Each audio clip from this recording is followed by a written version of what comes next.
Good evening, Raider Nation. Welcome to Silver and Black Tonight, your home for hard-hitting, no-spin Raiders football talk.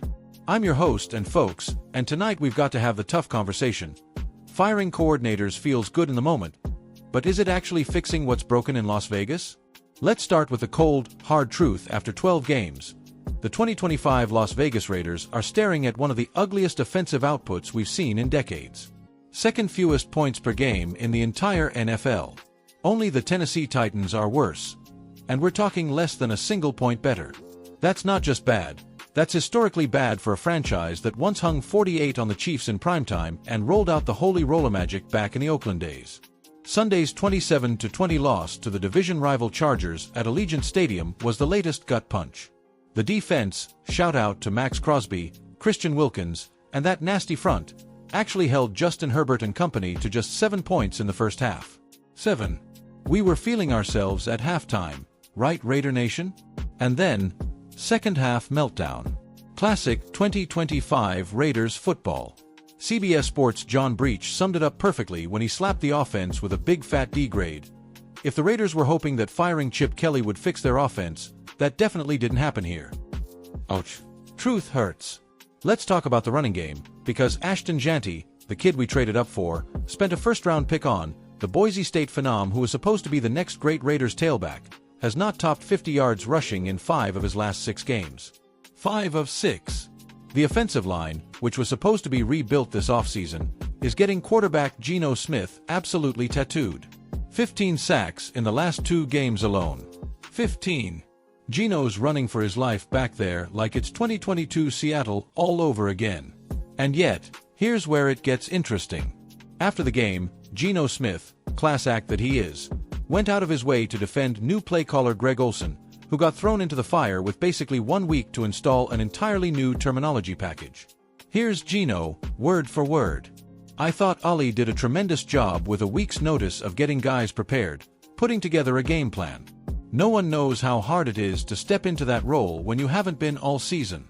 I'm really appreciative of Coach Ollie for that. Give Olsen credit.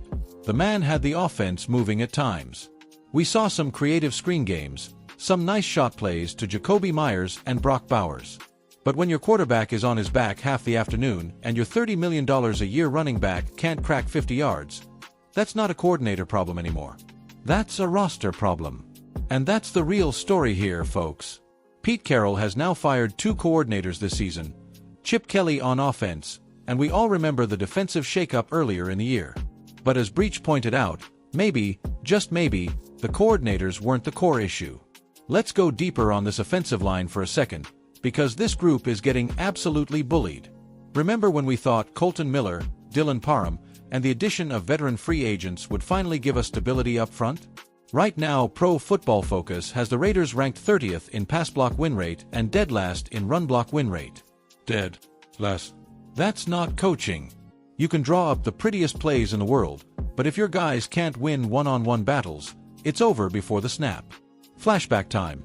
This franchise once had Hall of Famers like Gene Upshaw, Art Shell, Jim Otto, the greatest offensive line in football history.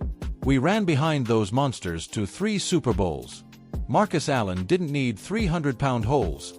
He needed a crease. Right now, Ashton Jeanty is hitting stacked boxes with no creases because the big fellas up front are losing battles.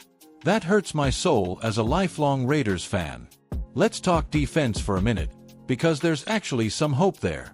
Max Crosby is playing like a man possessed. Already 11 sacks on the season, leading the league in quarterback pressures again. Robert Spillane is flying around like a heat-seeking missile. Patrick Graham's unit is top 10 in yards allowed per play when they're not on the field for 40 minutes because the offense keeps going 3 and out. Think about that. This defense is gassed because they can't get off the field on offense. That's criminal.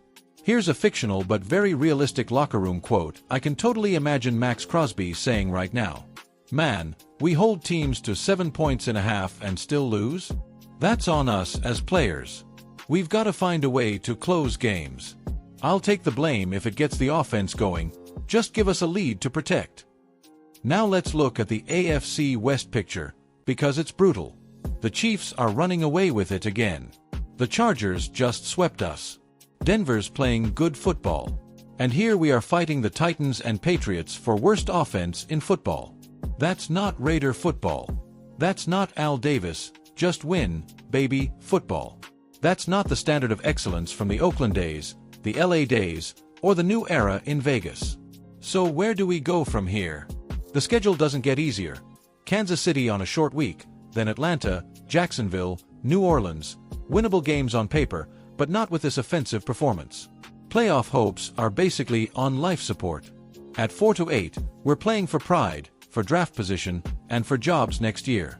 My prediction: major changes are coming this offseason, and I'm not talking about another coordinator carousel.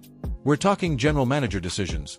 We're talking offensive line overhaul in free agency and the draft. We're talking hard conversations about whether this current core can actually get it done. Because firing Chip Kelly felt cathartic, but Sunday proved it was a band-aid on a broken leg. Raider Nation, I've been covering this team since the Tim Brown Jerry Rice days, through the Jamarcus Russell darkness, through the Gruden 2.0 hope, through the McDaniels disaster, and now into the Pete Carroll era. And I'm telling you, the talent gap is real right now.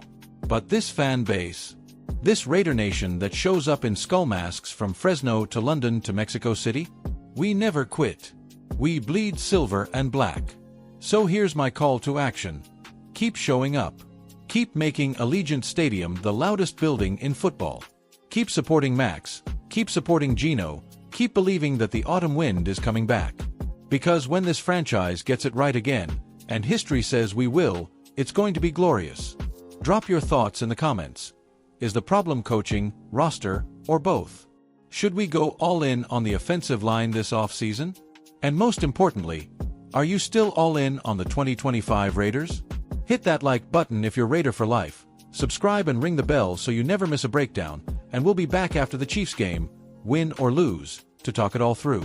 Until then, commit excellence, Raider Nation. Just win, baby.